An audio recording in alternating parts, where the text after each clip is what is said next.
Keep all your game, highs and lows, highs and lows. It's all the same, highs and lows, highs and lows. Keep all your game, highs and lows. Bom dia, dando sequência ao nosso estudo do Sermão do Monte. Creio hoje seja o último estudo do Sermão do Monte. Depois nós daremos sequência ao estudo do Novo Testamento. Então, ficamos de estudar a partir do versículo 6 do capítulo 7 do Evangelho de Mateus, e creio que a gente consiga encerrar isso hoje.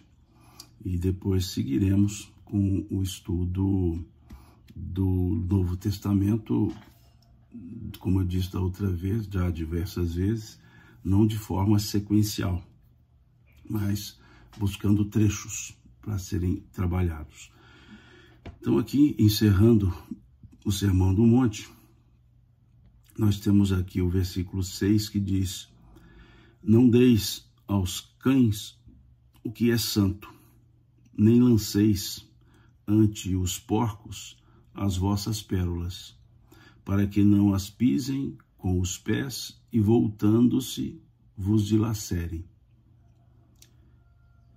Aqui há uma simbologia, óbvio, né? Jesus chamando a atenção para não dar às pessoas aquilo que elas não compreendem. Dar no sentido de passar às pessoas. Se nós olharmos uma outra passagem, que está no capítulo 16 do Evangelho de João, nós veremos Jesus dizendo: muitas coisas eu ainda vos tenho que dizer, mas vós não podeis suportá-las agora. Veja que ali ele dizendo dessa forma: muitas coisas eu ainda vos tenho que dizer, mas vós não podeis suportá-las agora. Ele está dizendo que muito ele ainda tinha que ensinar, mas as pessoas não estavam em condições de entender, em condições de aprender. Só um segundinho aqui, um problema técnico aqui que eu preciso resolver.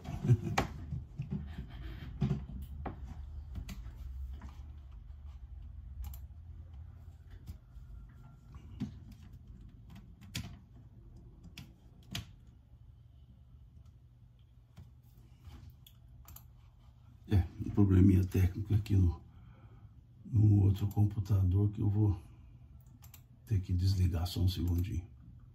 Pronto, desculpem-me.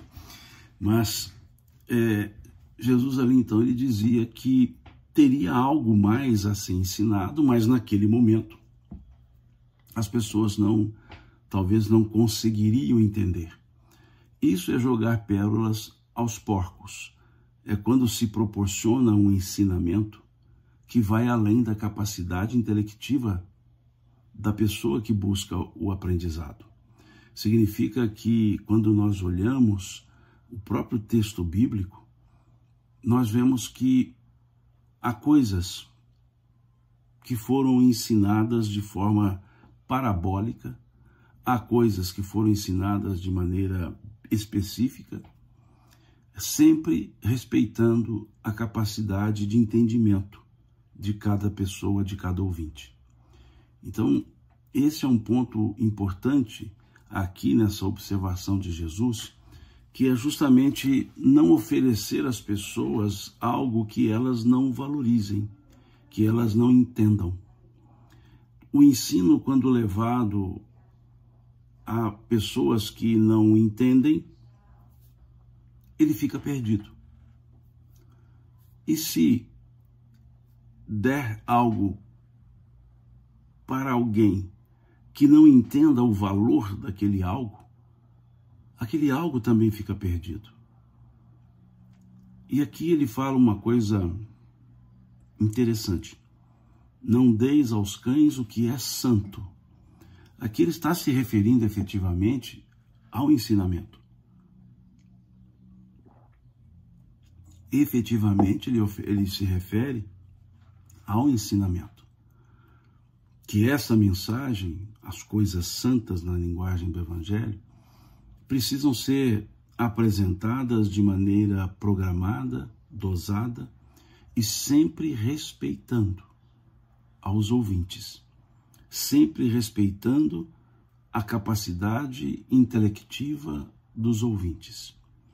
Quando os discípulos perguntaram a Jesus por que ele falava por parábolas, ele respondeu: a eles eu falo por parábolas, porque eles vendo não veem e ouvindo não ouvem. A vós é dado conhecer os mistérios do reino dos céus. Por isso a vós não falo em parábolas. Então ele explica claramente que a forma que ele utilizava, a didática, respeitava a capacidade intelectiva das pessoas com as quais ele conversava. Quando falava para pescadores, ele falava da pesca. Quando falava com agricultores, ele falava de agricultura, de plantio. Quando falava com comerciantes, ele falava da pérola. Quando ele falava com as senhoras, ele falava dos afazeres domésticos. Então ele sempre buscava a maneira de entender das pessoas, para atender a essa maneira de entender. Por isso os textos bíblicos, eles não são confusos, eles não são difíceis. É porque muitas vezes as pessoas querem complicar muito, tentando mostrar um conhecimento, e isso faz com que essas pessoas, de certa forma, vendam dificuldades para ganhar facilidades. O texto é muito tranquilo. Jesus era muito tranquilo. O que precisamos é entender o contexto no qual as falas são feitas ou foram feitas. E ele não seria o mestre que é se falasse difícil. Ele não seria o mestre que é se ele rebuscasse as suas falas. Então ele sempre buscava falar para o real, para o verdadeiro entendimento das pessoas. E hoje nós vemos, muitas vezes, as pessoas que querem ensinar, principalmente no campo da religião, elas querem ensinar rebuscando a fala para torná-la bonita, mas incompreensível. É importante nós olharmos sempre isso. O óbvio, muitas vezes, fica escondido por causa dos adornos que se colocam nas falas, que são colocados nas falas. Então aqui é muito tranquila essa passagem do versículo 6 do capítulo 7 de Mateus. Não deis aos cães o que é santo, nem lanceis ante os porcos vossas pérolas, para que não as pisem e, voltando-se, vos dilacerem. Ou seja, para que quando ali recebe e não entende, acaba gerando a crítica, acaba gerando uma resposta negativa. Lembremos que no público que ouvia a Jesus estavam seus discípulos. E aqui ele está, de certa forma, orientando aos discípulos. E nós veremos bem isso quando associamos essa fala do versículo 6 ao capítulo 10 do mesmo evangelista, Mateus. Quando Jesus pede para que os discípulos saiam divulgando a mensagem. E ali também ele dá essa orientação para saber bem com quem estarão falando. Depois, no versículo 7 até o versículo 12, Jesus volta a falar da oração. No capítulo 6, ele nos fala do ato de orar. Ele nos fala da forma pessoal de orar. Aqui nesses versículos, de 7 ao 12, do capítulo 7 de Mateus, ele nos traz novamente a oração, falando-nos do efeito da oração e falando-nos do elemento que deve estar contido na oração. Vejamos. Pedi e dar-se-vos-á. Buscai e achareis. Batei e abrir-se-vos-á. Pois todo aquele que pede, recebe. O que busca, encontra. E a quem bate, abrir-se-lhe-á. Ou qual dentre vós é o homem que, se porventura o filho lhe pedir pão, lhe dará pedra? Ou se lhe pedir um peixe, lhe dará uma serpente? Ora, se vós que sois maus, sabeis dar boas coisas aos vossos filhos, quanto mais vosso Pai que está nos céus dará boas coisas aos seus que lhe pedem, ou que lhe pedirem. Tudo quanto, pois, quereis que vos façam os homens, assim fazei-o também vós a eles, porque esta é a lei e os profetas. É uma passagem muito bonita, uma passagem belíssima, uma passagem que, quando associamos-la ao dispositivo do capítulo 6 sobre a oração, nós veremos que aqui Jesus faz uma afirmativa. Pedi e obtereis. Pedi e obtereis. Buscai e encontrareis. Batei e abrir-se-vos-á. Vejamos os verbos. Os verbos de ação nossa estão no imperativo afirmativo. Pedi, buscai, batei. Os três verbos, que são os que denotam as nossas ações. Pedi, buscai, batei. Os três estão conjugados no imperativo afirmativo. E os verbos que vêm como consequenciais, é interessante aqui, é uma oração rica em termos gramaticais. O verbo de ação nossa, imperativo afirmativo. O verbo consequencial, reflexivo, está na forma do futuro do pretérito. Olha que interessante. E é uma oração muito legal, porque é um sujeito oculto e que tem apenas dois verbos. É um período de oração de dois verbos. Pedir, obrigatório. Dar-se-vos-á. E terminou a frase. Só com dois verbos. Pedir e dar-se-vos-á. E a consequência, o verbo consequencial, que é o verbo dar, ele está conjugado no futuro, numa mesóclase, e na forma reflexiva, desculpe-me. Pedi e nos será dado. Pedi e dar-se-vos-á. Quando o verbo está na forma imperativa, é uma exigência. É uma exigência. Por que nos é exigido pedir para receber? Se Deus sabe tudo o que nós precisamos, conforme está no capítulo 6. É para denotar o esforço pessoal. É para denotar que esse pedir, e é imperativo, afirmativo, esse pedir precisa vir do fundo. Esse pedir precisa ser uma demonstração de necessidade e não de desejo. Necessidade, que é diferente de desejo. Necessidade é o que eu preciso, Desejo é o que eu quero. E nem sempre o que eu quero eu preciso. Por isso a ideia aqui, por isso a sequência dos verbos é no imperativo afirmativo.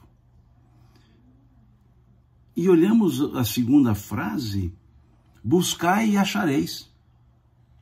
Buscai e achareis.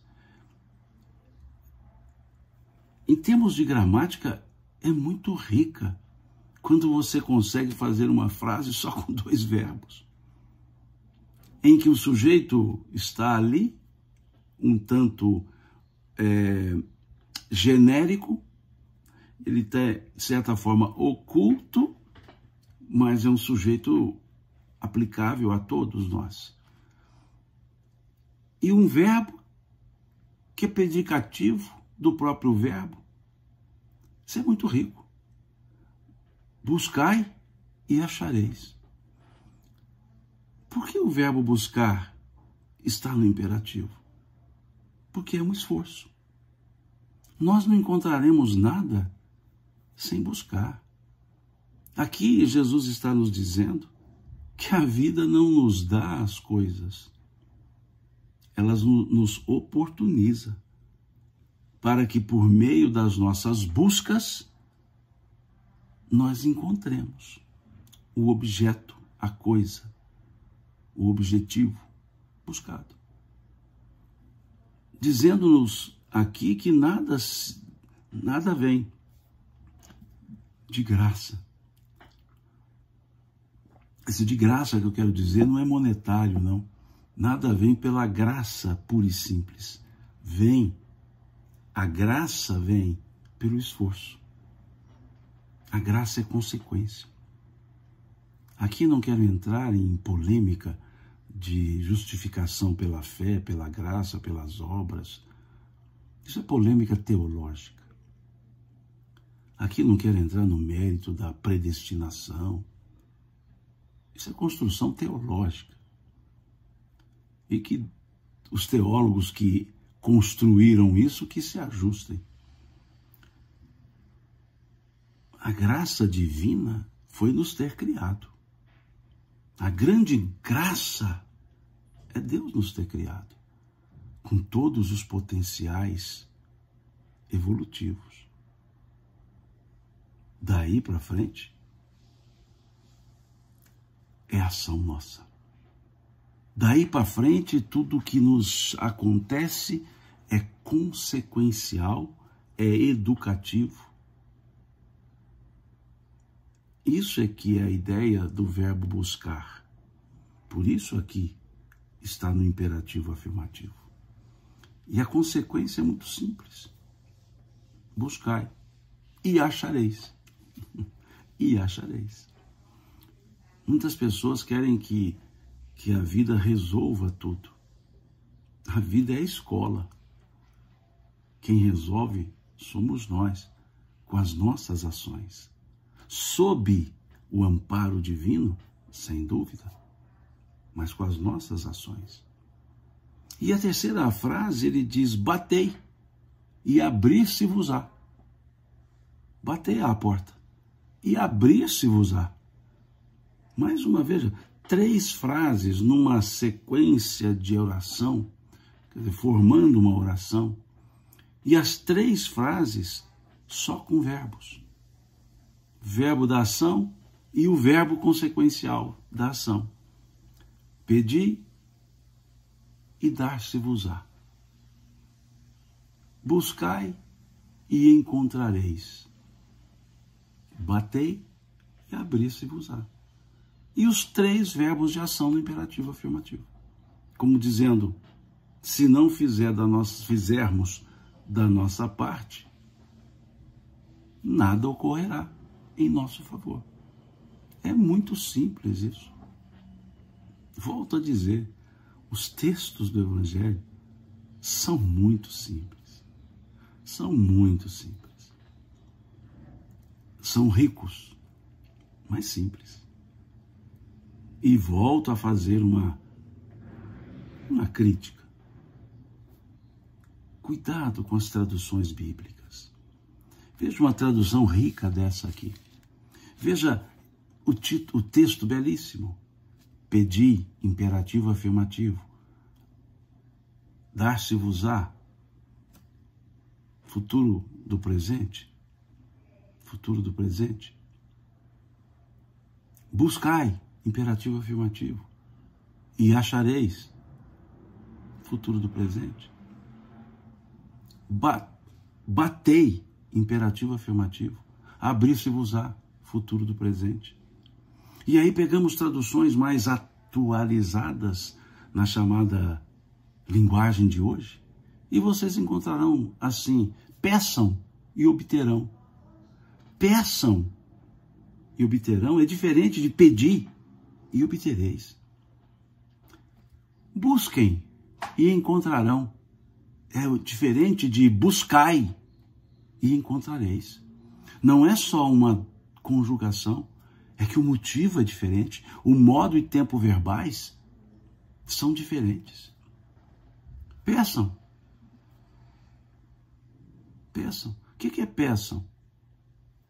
Subjuntivo. Que eu peça, que tu peça, que eles peçam, que nós peçamos, que vós peçais, que eles peçam. Futuro do subjuntivo. E o que é futuro do subjuntivo? É algo que não... Desculpa, o que é o presente subjuntivo? Esquece. Presente subjuntivo. O que é o presente subjuntivo? Um presente que não se realiza senão por meio de ações outras que não dependem de nós. Isso é o presente subjuntivo. Agora, o imperativo afirmativo é uma atitude que aquele que conjuga pratica com todo esforço. Então, as Bíblias na linguagem de hoje não trazem a semântica verdadeira. Não trazem a semântica da riqueza da passagem. Não sou um crítico da linguagem moderna, não é isso. Eu sou um crítico quando a linguagem moderna corrompe o sentido do texto. Isso sim. Uma língua tão rica como a nossa, e a gente a empobrece. Então aqui está muito tranquilo. E aí vem uma partícula conclusiva, Jesus dizendo, pois todo aquele que pede, recebe. Vejam, todo aquele que pede, recebe. Se ele está dizendo isso, quer dizer, é só pedir. Mas a oração anterior, a frase anterior, está no imperativo afirmativo justamente para mostrar que é o esforço pessoal. E todo aquele que tem o esforço pessoal bem direcionado, bem centrado, claro, há consequência favorável. Por isso, logo na sequência, no versículo 8º, ele fala, pois todo aquele que pede, recebe. Que pede como? Na forma imperativa. Todo aquele que busca, encontra. Busca como? Na forma imperativa, buscai. E a quem bate, abre-se-lhe-á. Abrir-se-lhe-á. Aquele que bate, na forma imperativa, batei. Porque senão, se nós não tivéssemos esses verbos antecedentes na forma imperativa, era simplesmente assim, eu pedi, tem que receber. E não é assim que funciona. E, aliás, já vi discursos religiosos dizendo isso. Deus é obrigado a atender quando se pede. Deus não é obrigado a nada. Aliás, nós que deveríamos ser, e nem isso somos, porque Ele nos deu o livre-arbítrio. Agora, como consequência, aí sim, como consequência, há uma resposta obrigatória, que é a lei de ação e reação. Se eu busco com peremptoriedade, se eu me esforço, se eu me dedico, se eu me planejo, há uma consequência favorável. Há uma reação favorável, porque as minhas ações foram favoráveis. E a lei de ação e reação é, aliás, uma lei da física, lei newtoniana. Toda ação gera uma reação contrária de igual força, de igual potência. Então, se nós olhamos versículos 7 e 8, nós percebemos, ou perceberemos se nós olharmos, a profundidade dessa questão da oração. E a serenidade dessa questão da oração. Pedi e dar-se-vos-á. Ou, em outras traduções, pedi e obtereis. Pedi e obtereis, buscai e encontrareis, batei e abrir-se-vos-á. Pois todo aquele que busca, todo aquele que pede, recebe, todo aquele que busca, acha, e para todo aquele que bate, abre-se-á.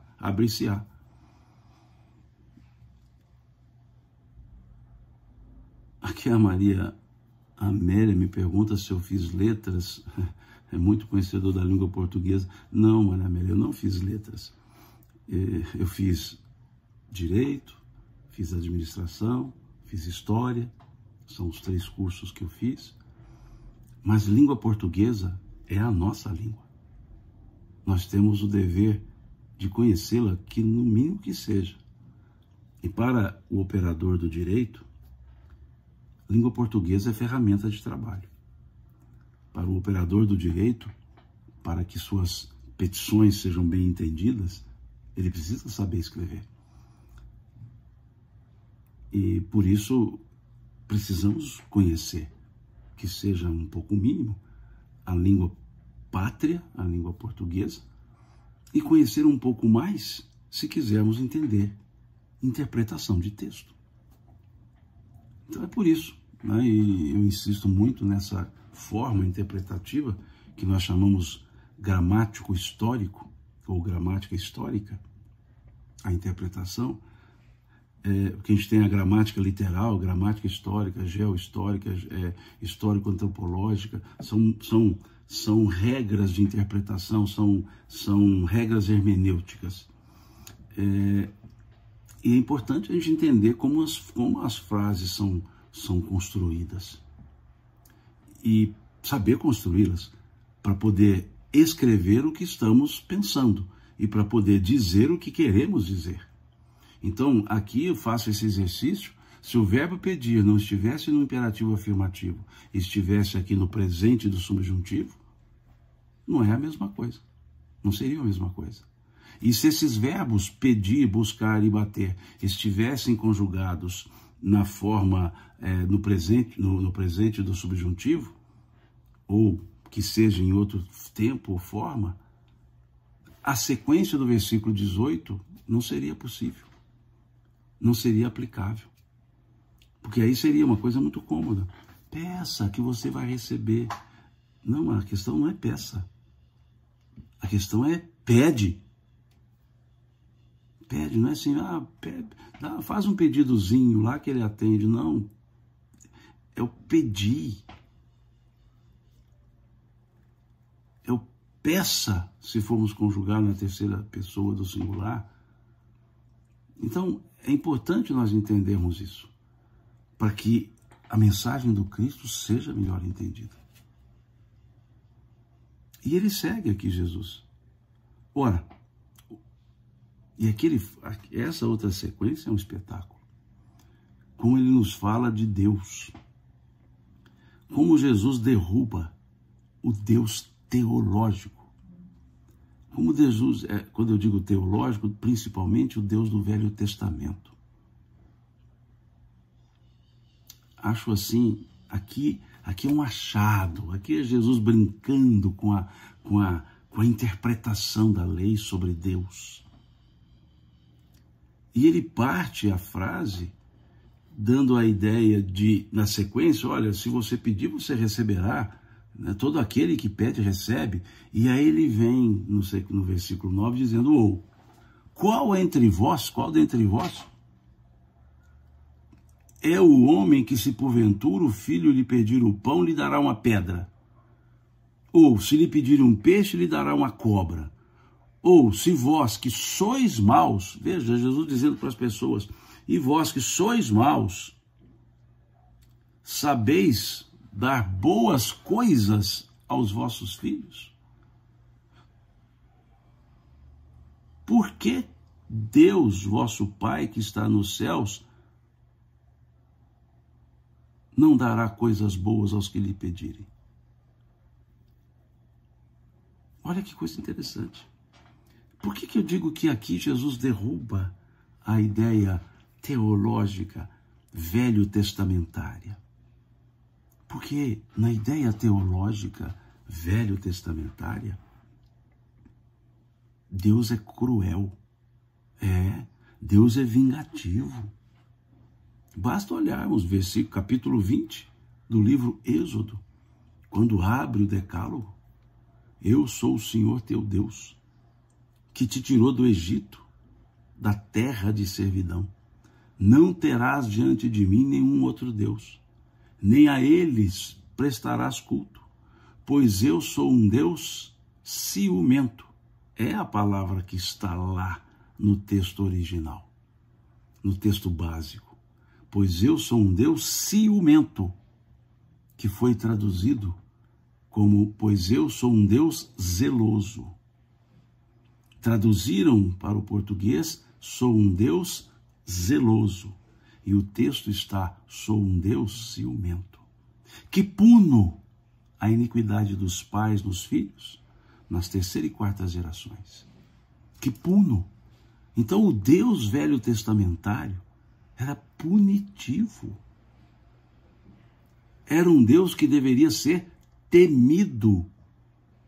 O El Shaddai, o Senhor Todo-Poderoso, El Ohim, o Senhor dos Senhores. E vem Jesus dizendo que esse Deus é bondoso. E faz uma analogia perfeita. Quando diz, vocês que são maus, fazem boas coisas aos seus filhos. Por que Deus, sendo bom, sendo toda bondade, não fará aos seus? Vejamos a frase. Qual dentre vós é o homem que porventura o filho lhe pedir, se porventura o filho lhe pedir um pão, lhe dará uma pedra? Ou se lhe pedir um peixe, lhe dará uma cobra, uma serpente? Ora, se vós que sois maus, sabeis dar boas dádivas aos vossos filhos, quanto mais vosso Pai que está nos céus dará boas coisas aos que lhe pedirem. Pronto. Essa frase de Jesus, ela já joga por terra qualquer ideia de ter medo de Deus e levanta a ideia de amar a Deus.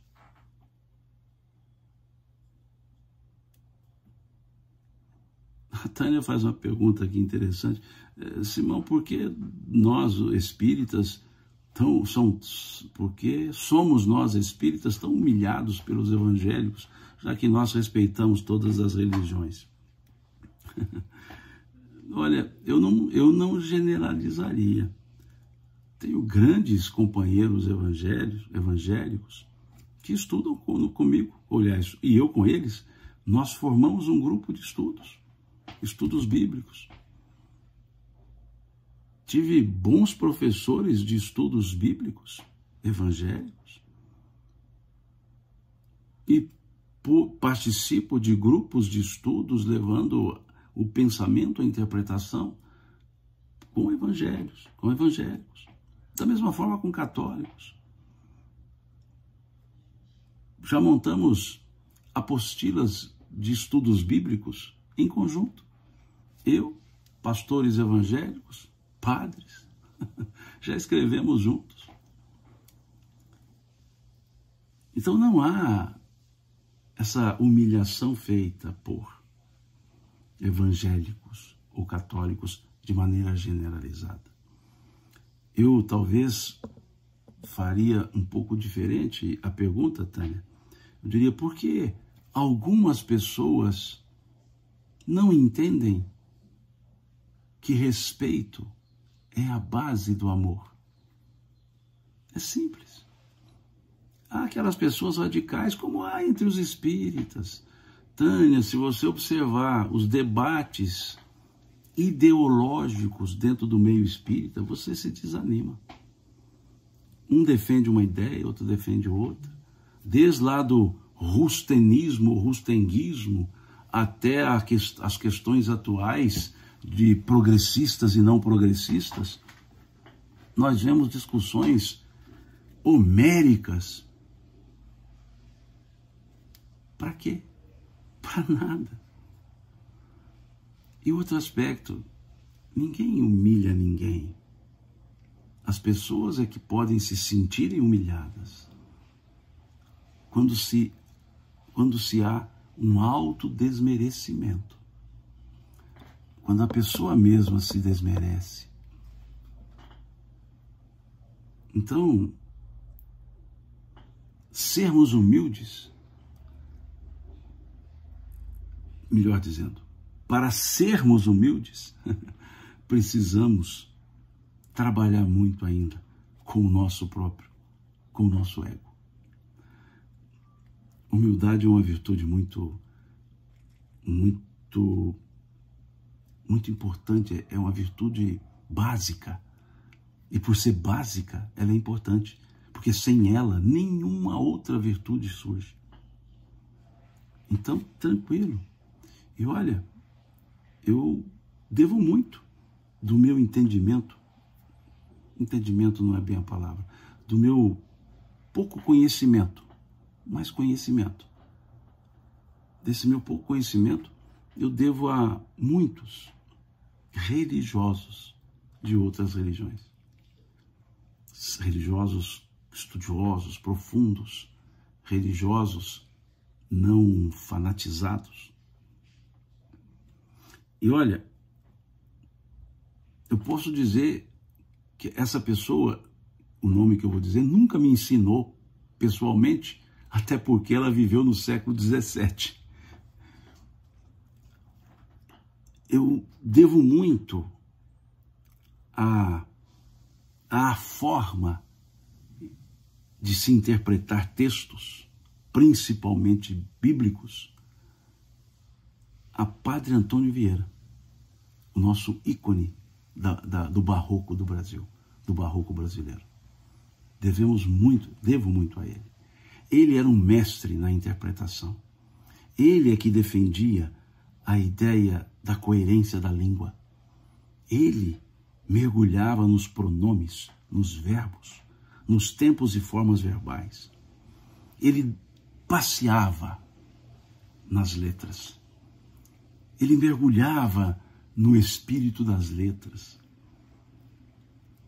Quem puder, adquira os sermões de Antônio Vieira.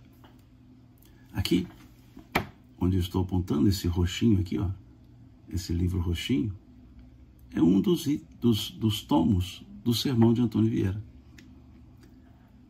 Se vocês puderem, leiam a interpretação que Antônio Vieira faz no chamado Sermão da Sexagésima, da parábola do semeador. Nesses 40 anos, mais ou menos, que eu estudo os textos bíblicos, eu nunca vi e nunca li uma interpretação mais coerente, profunda, tocante e educativa do que a feita por Padre Antônio Vieira, no chamado Sermão da Sexagésima, lá no século XVII.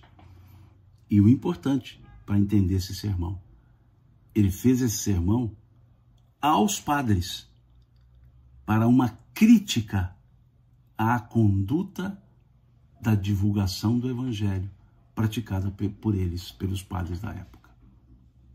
É o mais belo sermão. E eu uso para mim.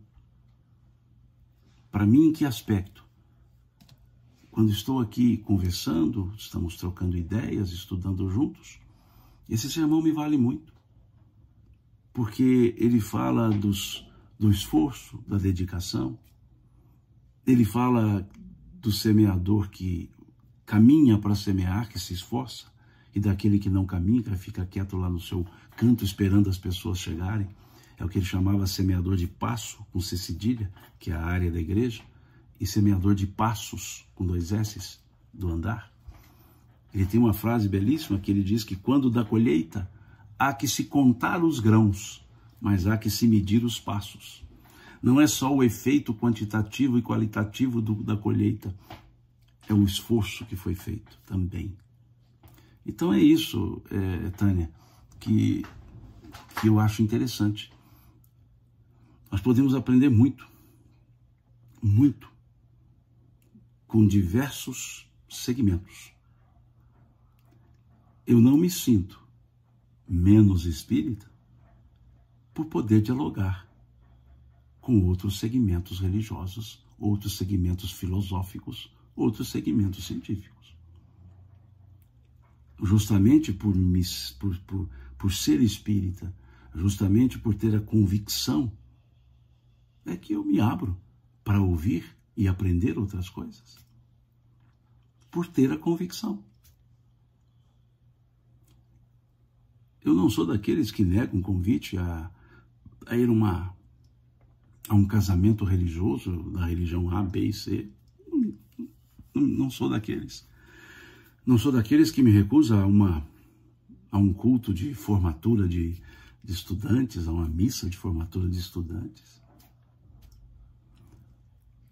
Isso para mim é algo de consideração e respeito.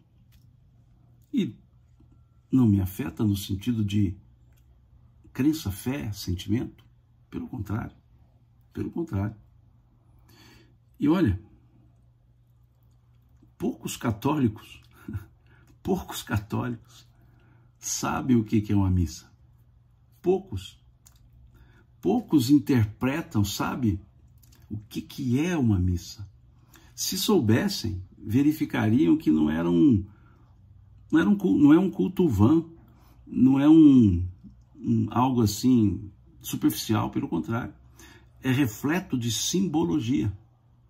É um dos elementos mais simbólicos de revivescência, que um filósofo extraordinário chamado Mircea Eliade chama de mito do eterno retorno. Se vocês observarem, a missa é viver a história antes de Jesus, durante Jesus e depois de Jesus, em cada momento que ela está passando ali dentro. Então, aquilo é um simbolismo muito grande. E as pessoas veem apenas como um ato devocional. Então, eu estudo também os conteúdos das religiões para entender o comportamento das pessoas e concordar com o comportamento deles dentro do conceito que eles têm. Perfeito. Aqui a Maria Amélia faz uma observação da irmã Aila. A irmã Aila, para mim, é uma das maiores conhecedoras sobre Paulo. Uma das maiores conhecedoras. Na linguagem, no jargão teológico, uma das maiores autoridades em Paulo. É uma pessoa com quem eu aprendo muito. É uma irmã religiosa. E que frequenta os encontros espíritas. E traz a sua mensagem sobre Paulo.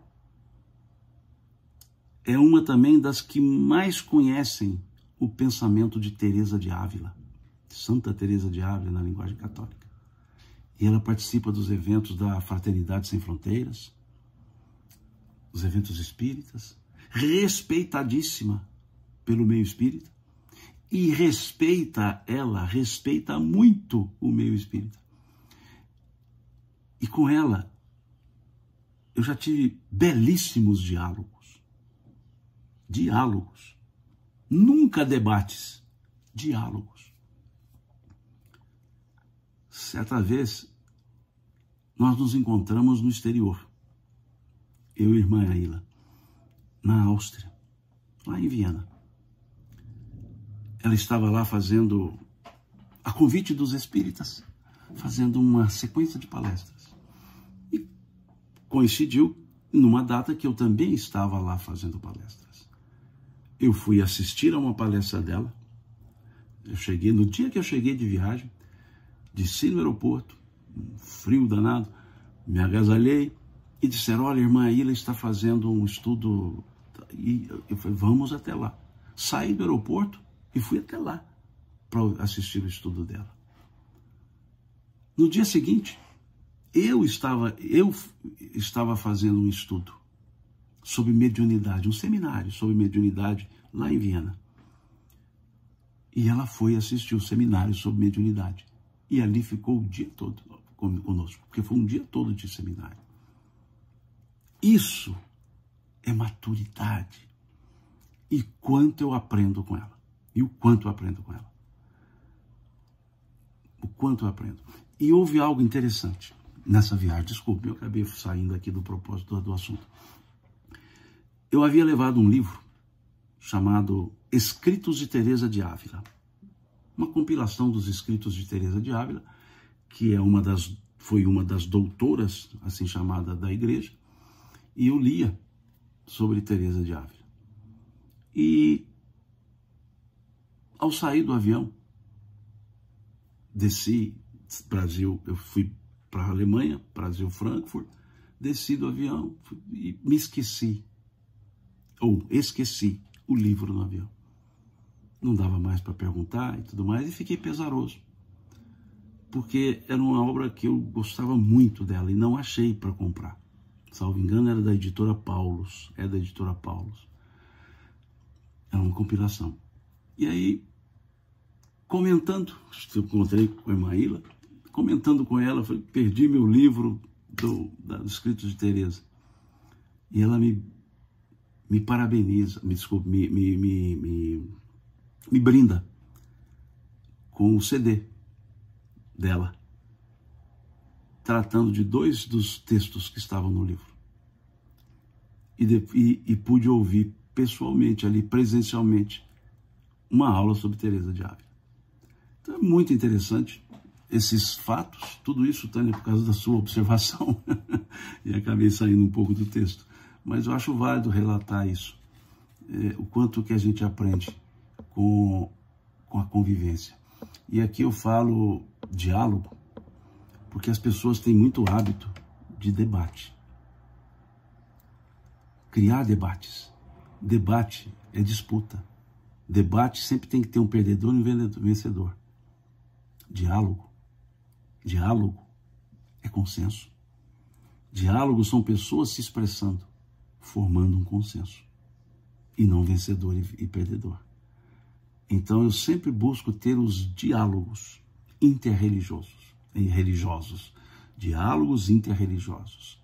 E não debates religiosos. Porque num diálogo ninguém quer mostrar a sua verdade. Num diálogo todos querem construir uma verdade partilhada. Então, eu entendo que a interreligiosidade só ocorre via diálogo e não via debate. Encerrando aqui, então, a Tânia Fonseca, não foi incoerente, foi incoerente.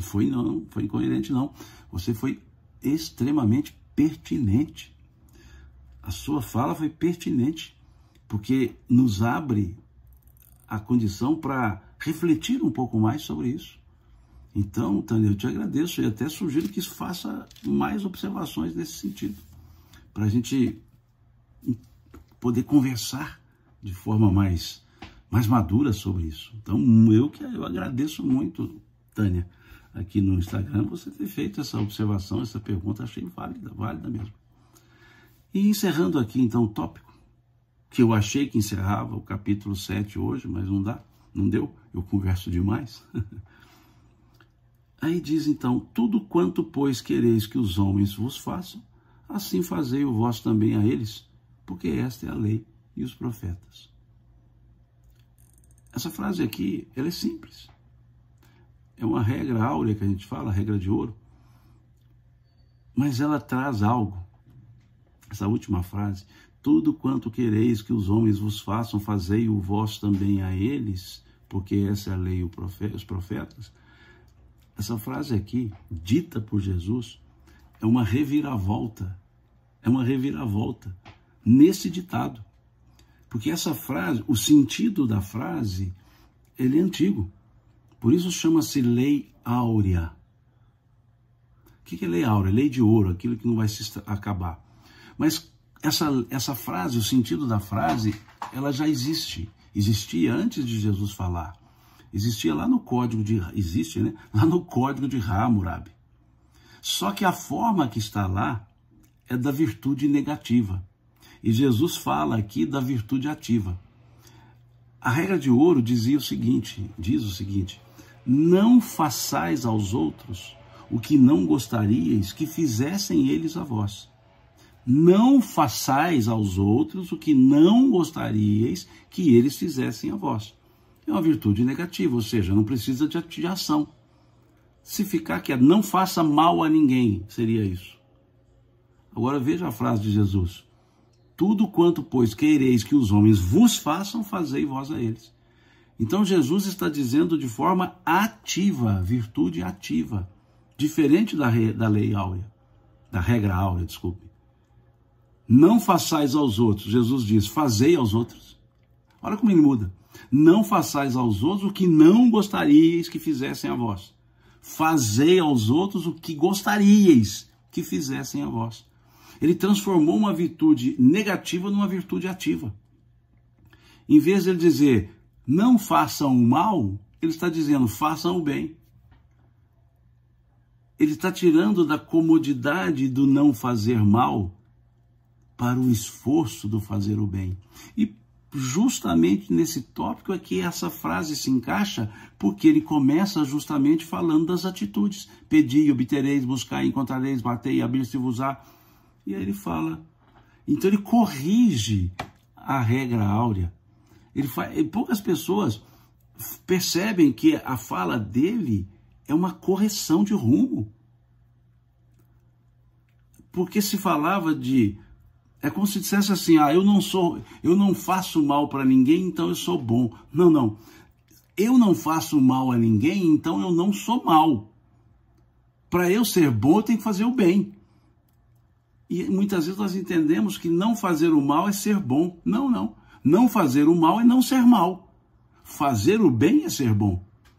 E aqui Jesus está dizendo isso.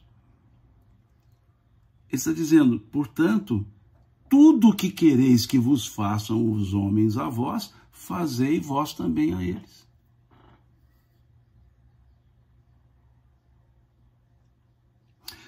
A Ângela Garcia faz um comentário interessante aqui, Ângela. Ela diz assim, teve um colega que falou não concordar com isso, pois ele pode gostar de algo que outro não gosta. Nesse caso, pode fazer ao outro algo que ele gosta, mas que o outro não gosta. Muito simplória essa fala do seu amigo, do seu colega. A ideia contida na frase, ela foi muito bem trabalhada por um filósofo chamado Immanuel Kant. O pensamento kantiano, ele mostra que essa frase não é personalista. Essa frase, o eu e o próximo, é um coletivo chamado humanidade. Se eu quero o bem da humanidade, tem que ser o mesmo bem que eu, humanidade, tenho. Então ele diz o seguinte, que essa frase seria melhor captada se nós fizéssemos uma segunda pergunta. Se o que eu estou fazendo agora, todos do mundo fizessem, seria útil para o mundo? Se a resposta for sim, ótimo, faça. Se a resposta for não, não faça. Aí sim tira o subjetivismo que o seu colega está colocando. Porque ali ele colocou o subjetivismo, o eu e o ele. E nesse raciocínio que ele traz, o seu colega, ele coloca o egoísmo. Partindo de si para os outros, e não dos outros para si. Então, Kant, ele dá uma aula sobre essa ideia. Crítica da Razão Pura. É o livro que ele faz essa observação. E ele então diz isso. Se o que eu quero, se todos do mundo quisessem, o mundo ficaria melhor? Faço, então, isso. Então, veja que Jesus foi perfeito. Agora, muitas pessoas trazem para o egoísmo. quando diz amar aos outros amar ao próximo como a mim mesmo, é uma forma que nós chamamos na linguagem hebraica de hipérbole oriental. É diferente da hipérbole nossa, que é exagero. A hipérbole oriental, ela seria uma equivalência muito próxima à nossa figura de linguagem de antítese. Na nossa figura de linguagem, temos a antítese. Na estrutura da fala médio-oriental, o hebraico, chama-se hipérbole oriental, que é você falar algo para que se trabalhe com o contrário. Veja, amar ao próximo como a mim mesmo, eu estou dando uma condição de, se eu gosto de mim, então eu vou gostar do próximo. E se eu não gostar de mim, não vou gostar do próximo. E para eu saber se eu gosto de mim, então, eu preciso usar a hipérbole oriental. Eu inverto a frase. Amar a mim como amo ao próximo. Aí, se eu fizer essa inversão, amar a mim como eu amo ao próximo, eu consigo avaliar se eu amo a mim mesmo. Amando a mim mesmo, aí eu posso voltar à frase na condição original. Amar ao próximo como a mim mesmo. Porque eu já descobri que eu me amo ou não. Então, as falas orientais, médio-orientais, as falas semíticas, da linguagem semítica, elas não são lineares, como na nossa forma ocidental. Elas não são lineares. Elas são quase que dialéticas. Elas são frases que permitem alterações de posições para poder refletir no sentido e depois poder falar novamente. Então, amar ao próximo como a mim mesmo. Primeiro, deixa eu avaliar se eu, invertendo, amar a mim como amo ao próximo. Se eu amo a mim como amo ao próximo e percebo que o próximo eu trato com desdém, então não estou amando a mim. Então, se eu não estou amando a mim, não consigo exercer o amar ao próximo como a mim mesmo, porque eu não estou amando a mim. Então, a linguagem semítica, a linguagem da hipérbole oriental, ela é muito interessante, ela é muito rica. Então, ela permite fazer esses jogos. E aí a gente percebe que o aspecto dialético trazido é muito mais do que o que nós estamos lendo. Então, na frase, fazei aos outros o que gostarias que fizessem eles a vós, não é um elemento só subjetivo. É eu colocar, se o que eu estou fazendo todo mundo fizesse, o mundo estaria melhor? Então, é algo que eu devo fazer. Não, eu não sei se o mundo estaria melhor. Porque pode ser o que é bom para mim não é bom para o outro, então não deveria fazer. Porque aí o que é bom para mim não é bom para o outro, eu estou olhando só a mim. Então nós encerramos esse conjunto, do versículo 7 ao versículo 12. Depois seguiremos. Achei que eu terminava hoje, mas seguiremos no próximo domingo. Do versículo 13 ao 28, pouco provável. Provavelmente nós vamos ficar no próximo domingo só com versículos 13 e 14, provavelmente. Mas vamos lá, né? Desculpe-me se porventura tergiversei um pouco, saindo do tópico, voltando, mas são observações que eu acho que as perguntas que vieram aqui do Instagram contribuíram, né? Contribuíram bastante. Eu fico aqui com uma câmera um celular no Instagram e o outro aqui no YouTube, então por isso que hora eu estou olhando para baixo, para cima, para dar a impressão que o olhar está difuso, é porque eu estou olhando em celulares diferentes aqui, né? E fica aqui o meu agradecimento a vocês, Deus lhes pague por continuar conosco, e para quem quiser, tiver paciência, hoje, dia 5 de janeiro de 2025, ainda não virei o ano, hein? 5 de janeiro de 2025, teremos no canal espiritismo.net o Fala Boa, que uma vez por mês eu participo lá com o pessoal, com o Quincas, com o Hélito, e é um bate-papo, né? Uma prosa. Eu falo prosa mineira porque os três somos mineiros e estamos aqui num raio de 150 quilômetros um do outro, né? Então, fica o convite, 19 horas hoje, dia 5 de janeiro de 2025, lá no canal espiritismo.net, que no meu Instagram, nos stories, eu coloquei lá até o link. Fica o convite, se quiserem participar, porque lá é um bate-papo justamente com perguntas, e perguntas de diversos, não segmentadas, né, de diversos segmentos. Fica aqui o convite para quem quiser, ok? Até o próximo domingo. Foi o nosso primeiro encontro de 2025. Tenham vocês um excelente 2025. Abençoado. Até.